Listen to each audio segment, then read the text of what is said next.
Major support for Carolina Business Review provided by Colonial Life, providing benefits to employees to help them protect their family, their finances, and their futures. High Point University, the premier life skills university, focused on preparing students for the world as it is going to be. And Sunoco, a global manufacturer of consumer and industrial packaging products and provider of packaging services with more than 300 operations in 35 countries. It has been more expensive to live now than within the last 40 years. I'm Chris William, and welcome again to the most widely watched and longest running program on Carolina business policy and public affairs, seen each week across North and South Carolina for more than 30 years now. And we call this cost of living cost inflation. Never been higher in the last 4 decades. What does that mean for summer vacations and in general as we head into the summer season? Well, we'll unpack some of that with our panelists. And later on, he is the president of one of a growing and important sister school in the USC system in South Carolina. Michael Benson from Coastal Carolina University joins us, and we start right now.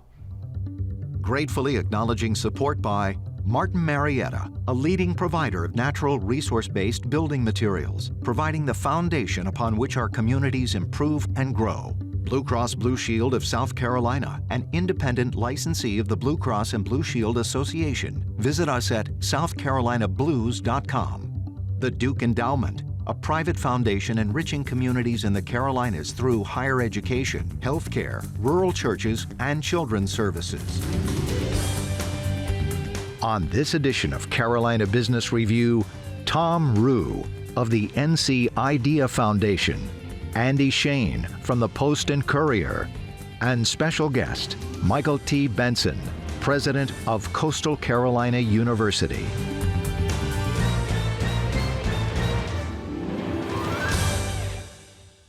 And welcome again to our program. Glad to have Andy Shain back and Thom Ruhe. Welcome to you both. Thom, welcome to the program for the first time. Good to see you.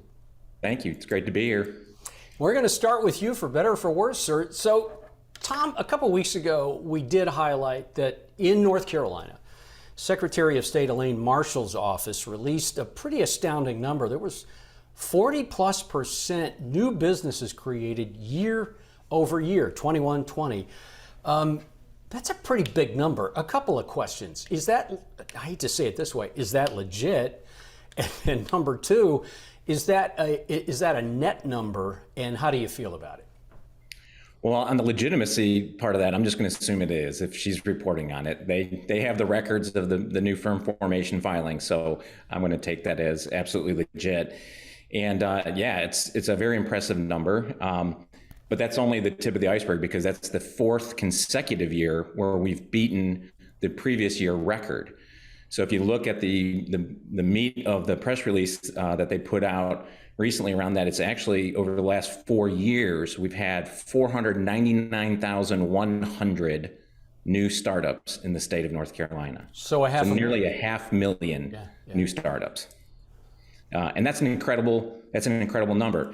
The other thing that the Secretary's office did was they surveyed these people that have been filing for these new companies, and the survey responses are equally promising. Most notably, over 9% of those firms, and they went back 3 years, were operating with revenues in excess of $500,000. So Chris, think of it this way, right? We fawn over ourselves when we can attract a company like Apple or VinFast to move here on the promise of 3,000 jobs. But if you have 9% of 500,000 startups doing 500,000 in revenue or more, that's roughly a $24 billion company, or the equivalent thereof, right? We know from research from the Kauffman Foundation that the average startup in North Carolina generates a little over 4 jobs in its first 5 years. So again, do the math. What if you had 500,000 companies generating 4.5 jobs per? The numbers are enormous. And so this is, to me, one of the most underappreciated, understood benefits to the North Carolina economy has been the strength of the entrepreneurship ecosystem here. Andy, I know this is not new to you, and these kind of numbers are not new to you. And Andy, you know a little something about business, certainly in the Palmetto State. When you hear Thom talk about just the sheer volume of these numbers, and compare and contrast that, if you will, To all of the headlines over the last 24 months that we've heard about the hollowing out of hospitality, restaurants, service industry, et cetera, how do these things square against each other? I mean, the labor shortage is very real, in all of the Carolinas, and especially in South Carolina, especially in its biggest industry, tourism. I mean, again, as we're now really ramping up, the first summer season where COVID, while COVID is coming back a little bit, but still obviously it's not what it was the past two seasons. We're seeing it ramp up, and people are coming, but you're seeing longer lines to wait to get into restaurants, or you're seeing parts of restaurants that are closed off because they just don't have enough help and they can't fill those seats. You're obviously seeing changes at hotels where they're not going to necessarily make up your room every day, or they're trying to find ways to speed your check-in so you're not dealing with people. So you can obviously try to reduce your labor force in that sense. And also it all just even holds true in like Colombia, where again, you'll see some of these issues come to fore. I mean, pretty much any restaurant I have gone to recently, you've seen that shortage. You see that in the stores. You also see changes in hours. So that's, it's really interesting how we've come back in full force economically. We're spending money, we're doing all of this, but we still don't have the bodies to obviously to accommodate it in work. Gentlemen, Thom, so one of the dialogues, as we all know, that swirl around all of this and permeate this is the inflation number. It's pretty astounding. A 40-year high, plus 8%, possibly levels out, but certainly not going down anytime soon. Does this inflationary number, does this at all concern you about these job creations? Yeah, I mean, like everybody else, founders and entrepreneurs that are trying to build companies and hire people have to be cognizant of the impact of inflation. And per Andy's, comments about the labor shortage, that just exacerbates everything. But in the long-term view, inflation is something that historically cycles.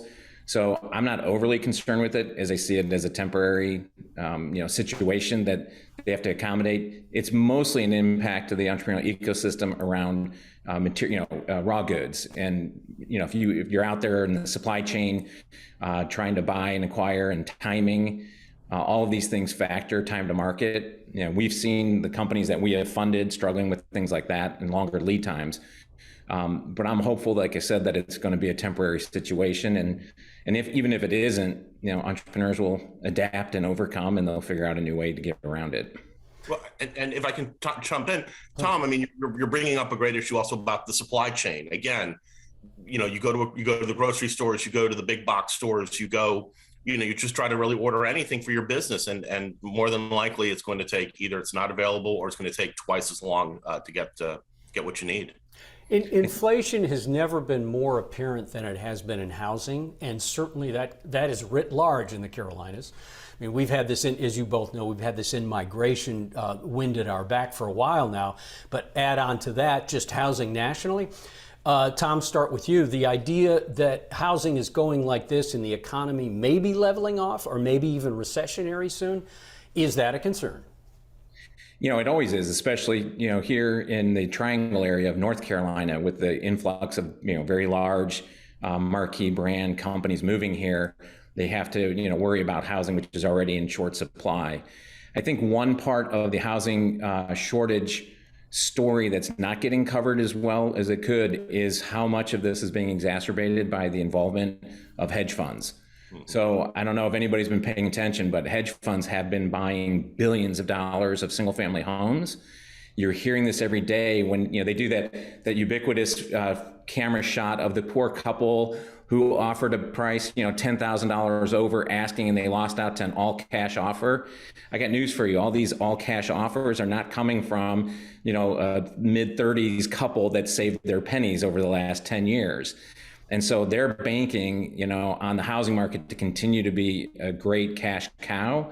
And I think that's an artificial thing that's straining the housing market right now. And I don't know if there's a correction for that. It may just be a new reality that we're going to deal with. And if and until there's a recession that's going to have a big downturn in the housing market, I think it's going to continue to be a problem. But I see that as one factor that's not really being accounted for enough. Mm-hmm. Andy? I mean, and in South Carolina, I mean, that's exactly what we're seeing. I think like the rest of the country, we're seeing a little bit of a slowdown in the home sales, compared to last year. Of course, last year was just, it was astronomical. But what we are seeing are still double-digit increases in median home prices across the Carolinas. And, we have reported in Columbia, for instance, about this trend of these Wall Street hedge fund companies coming in and buying up the supply. But it's interesting how you are hearing stories, again, in a housing market and again, I'm based here in Columbia, and it's not exactly considered the hottest market because, you think about Charleston or Myrtle Beach or even Greenville, which has been really taking off. But even in Columbia, I'm hearing anecdotal stories of people having to offer $10,000, $20,000, $30,000 above asking price in order to win these battles. And it just makes you wonder at some point who's going to be able to afford a home these days. I would just add one thing, if I may, that I think a non-obvious thing that could help a lot has been all the investment in infrastructure. So as we light up more of our rural communities with broadband access, all of a sudden your housing market and housing inventory expands because so many companies are still working virtually or some hybrid thereof. So that's allowing their employees to move out of the major metro areas where a lot of this consolidated purchasing has been happening. And really the only gating factor for a lot of these rural communities has been, I'd love to live here, but I can't get on the internet and I need to be able to Zoom like we're doing today. So as we see the investment in the infrastructure into our more rural communities, I think we'll see an easing of the housing market pressure. We are quite literally celebrating commencement season in higher education. Our guest joins us now, and we'd like to congratulate him on commencement, not just at Coastal Carolina, but his own commencement in graduate school of an MLA. We are joined now by the president of Coastal Carolina University, the Chanticleers, Michael Benson. Michael, not just on the commencement down on the Grand Strand, but your own commencement, graduating from graduate school. That seems ironic. Well, first off, our graduation at Coastal was a wonderful celebration.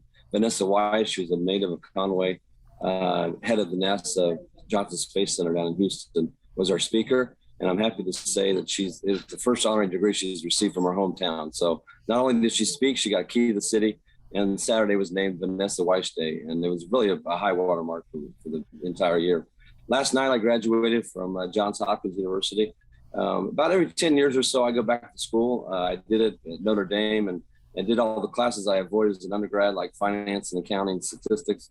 This one was really kind of fun. It was a degree where I got to choose the classes I wanted to take, and it grew into a book that will come out with Johns Hopkins Press in October, biography of the first president of Hopkins. And if you know much about the institution, I know that's what we're here to talk about, but it was the first research university in America. In so many ways set a standard that a lot of schools have tried to replicate, and a remarkable place. And last night was a great celebration. I'm really happy to do that. You clearly have more than a passing interest in education. And as you said, you have a book coming out on the history of the American Research University. So let me ask you a question. And I think you know a little bit about the calculus around tuition and costs. For a long time, as we all know, for decades actually, the cost of living, or the cost of tuition has been 2x of what the normal inflationary cost has been. Maybe not right now, but the point is right now we've got an 8% regular COLA, cost of living adjustment for people, on top of a university's tuition cost. This is a little like insult to injury. So, Michael, President Benson, how do you manage through this, and what are the risks for the future students? Well, you've touched on a really important, salient point that all of us are concerned about. I'm huge on access. I mean, I'm the product of a family that emphasize access to education, and I never ever want to price out of access to education those students that are in some ways on the margin, whether they parcel together a Pell Grant or staff or student loan or a grant and aid from a university. The education, quite frankly, is the one panacea that can really address just about every ill that our society is facing. So if we keep increasing those costs to a point where the great majority of people won't have access to that American dream, we're doing an incredible disservice to our campuses and to kind of higher education writ large. So I'm happy to say that at Coastal, we've kept in-state tuition rates flat for the last 4 years. This will be our 5th year in a row. We did increase out-of-state. We looked at the elasticity of our out-of-state rates, and we had a little bit of headroom, but still in all, we're a popular place to come right now. And Our enrollment is strong. Our freshman class for the fall bodes very well. But Chris, I am concerned, and all of us should be concerned, because as I look on the screen, and my guess is all of us had access to education at a time when it was a lot more affordable. And families are struggling. So we're trying all we can to put more money into scholarships, need-based financial aid, and do everything we can to increase that access for anybody who wants to come to Coastal Carolina. Mm-hmm. Andy? Michael, you are in Horry County. It's obviously where, your college is based. It's the home to Myrtle Beach. It's South Carolina's fastest growing county. What has Coastal Carolina done to help tackle the pains of this growth with roads, housing, health, employment, jobs? Well, first, I'll start with addressing the employment needs. We're trying our best to, in conjunction with Horry Georgetown Technical College, which is really co-located on our campus. For example, our RN to BSN program, given the acute challenges our county faces with healthcare needs and that growing population you touched on. Think of all those people that are in-migrating to Horry County and kind of the demographic that is, people that do need those services. So we're trying our best to be responsive to employment needs. We also have an Eddie Dyer Institute that looks at kind of public lands and uses and roads and infrastructure. I've only been in Myrtle Beach and Horry County now for about a year and a half. And they told me about tourist season, and boy, people literally flood into our county. But I am concerned that we're growing so rapidly, and we're denuding the landscape and losing those pine trees that they tell me each tree gets 12,000 gallons a year of water that it absorbs. And so flood mitigation and traffic patterns and just overall growth is a concern to us. And we're trying our best to, in concert with the Chamber of Commerce, with our county council, to do all we can to be not a problem, but a solution to some of those pressing and acute challenges that we face. Thom? I hear these challenges and I think about our own mission of really helping individuals realize their full entrepreneurial potential. I know the college has the Each One, Teach One program to focus on the entrepreneurial mindset. I would be curious to understand, what, from your perspective and vantage point, is the leader of the organization, how important is empowering students, with entrepreneurship or entrepreneurial programming or just entrepreneurial mindset writ large? What are you doing? How much of a priority is that for your administration? Off air, we talked about how capable these young students are, and this generation is so promising. If you have doubts about the future of our country or society, just spend a little time on a college campus and hang out with these students, because they do have that in many ways, the entrepreneurial fire.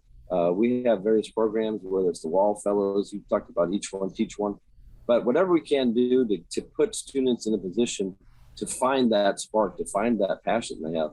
I tell students all the time, it doesn't matter what you study, you gotta focus on what you love, because if you do what you love, you'll find a niche. And my background is Middle Eastern history. Who ever thought I'd be a university president? But I did what I loved, and whether it's literature or physics or applied mathematics or geography, whatever it is, students got to find that passion and follow that entrepreneurial spirit. And we try our best at the university to have programs where students can get into whatever it is they want to study, but have those opportunities and apply what they're learning at the university to a whole range of spectrum of options. And I'll give you a good example. Speaking of the Wall Fellows, they're in Iceland right now, and they're there presenting to our alumni base. You wouldn't think it, but 20 years ago, we recruited a bunch of Icelandic soccer players, and as a result, outside the United States, that's our biggest alumni organization. So one good example of the broad reach of the Chanticleers across the globe.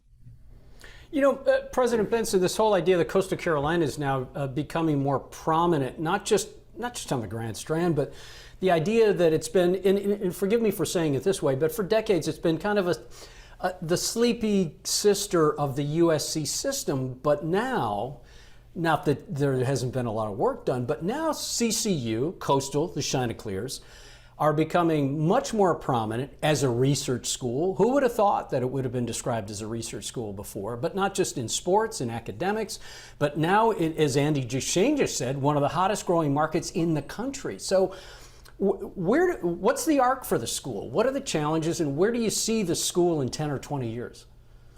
As an historian, I really have to give a nod to those people back in the 1950s that said, we don't know how to do it. There's of course, a state university at the Road of Columbia, College of Charleston's been around for a long time, but we want a higher education presence in our county. So I think it was 12, 13 people each put in $1,000, and that was the growth. That was the start. That was the genesis of Coastal Carolina College at the time. And you're right, Chris, we were a branch of USC until 1993. I have to put a little plug in for our basketball team. We hosted the Gamecocks on our campus and beat them by 24 points this season.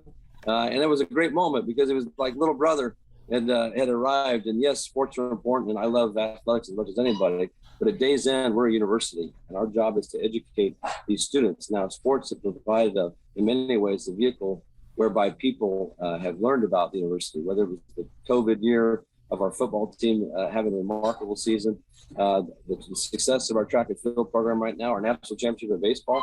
But whatever you can do to attract people to campus, then familiarize them with the really top drawer academic programs that we have. I mean, our marine science program is one of the best in the world. People come from all over to study marine ecology, just like Francis Marion does freshwater ecology. And there's this division of labor in the state, so we know what we're good at.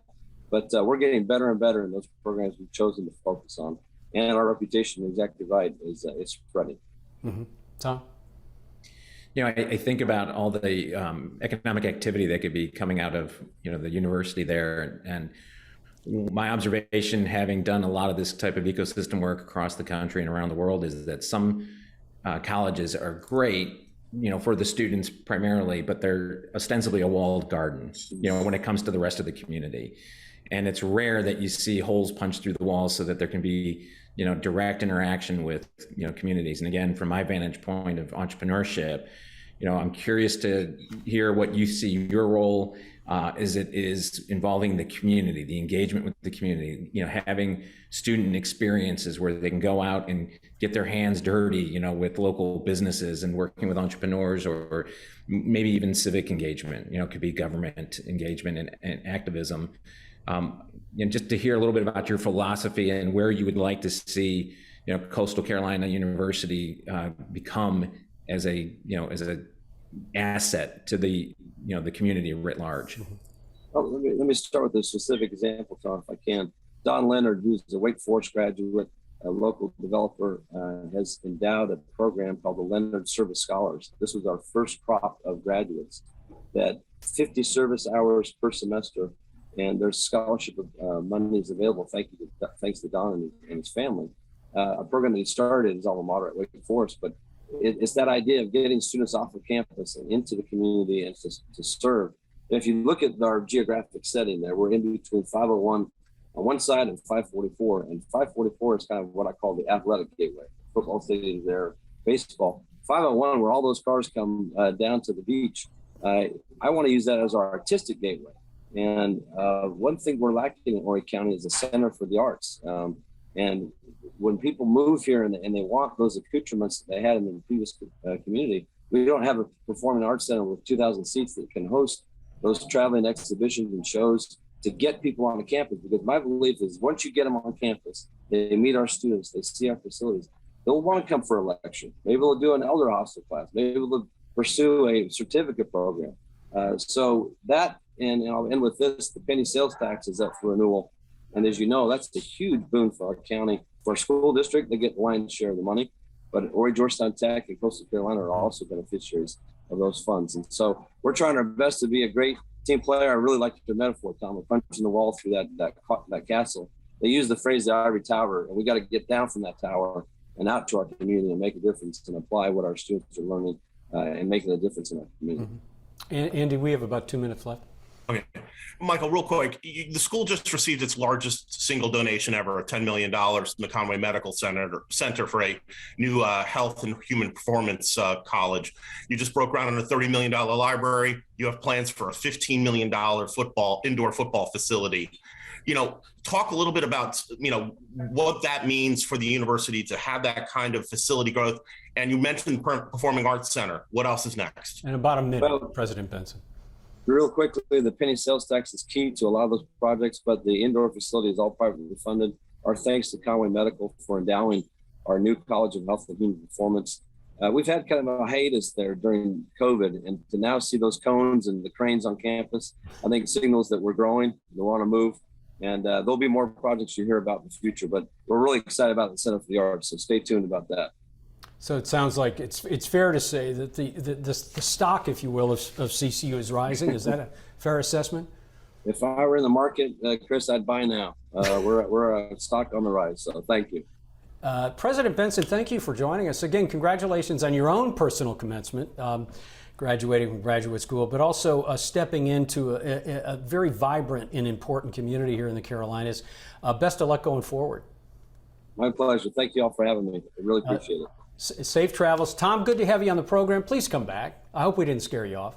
Not at all. Okay. Happy to. And I meant to say, I hope Andy didn't scare you off. And Andy, thanks so much for...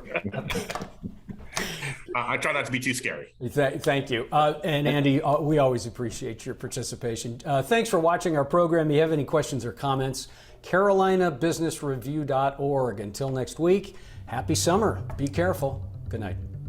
Major funding for Carolina Business Review provided by High Point University, Martin Marietta, Colonial Life, the Duke Endowment, Sunoco, Blue Cross Blue Shield of South Carolina, and by viewers like you. Thank you.